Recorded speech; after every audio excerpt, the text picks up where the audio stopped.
Our high frequency words, if we put them in columns of time words, number words, and other, sometimes it's referencing time, already is referencing time, and finally is referencing time. So sometimes tells you that some of the time, that's accurate. Already means it already happened in time. And finally means we finally got to the point where it's happening in the time that we're talking about.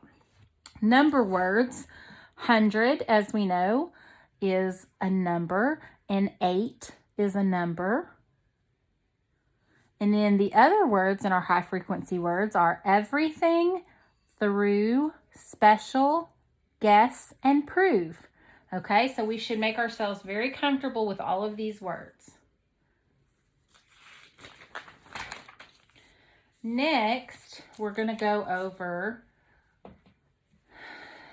review our sentences. We've been talking about commands, exclamatory sentences, and questions, right? So a sentence tells a complete thought, uses a word order that makes sense, and starts with a capital letter and uses an end mark such as a period. A statement tells something and a question asks something. Both begin with a capital letter, a statement ends with a period, and a question ends with a question mark. A command tells someone to do something and ends with a period.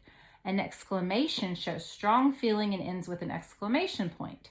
A sentence has two parts, a naming part or a subject, and a telling part or a predicate, depending on how you want to say those words, okay? So I'm just going to show you these because my handwriting, sorry, because we all know my handwriting is terrible. Okay, so gather your books to return to the library. Okay, to me, that is a command. Gather your books to return to the library, period, capital. Great. Which books will you look for today?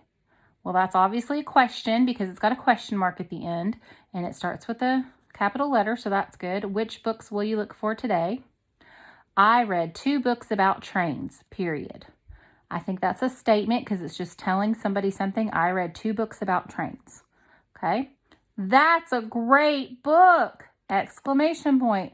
So I do believe that is an exclamation sentence. We're excited about it, right?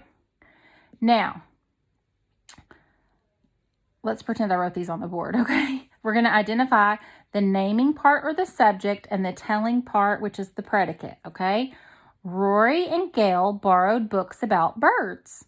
Okay, who is this sentence about?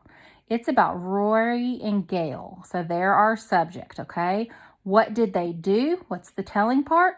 They borrowed books about birds, okay? So all the rest of this, borrowed books about birds, that is the predicate. So the subject is Rory and Gail, and the predicate is borrowed books about birds. Birds lay eggs and eat seeds, okay? So what is this sentence about? What is the subject? The subject is birds. And then what do? They lay eggs and eat seeds. So it'd be the rest. The predicate is lay eggs and eat seeds, okay? Easy peasy.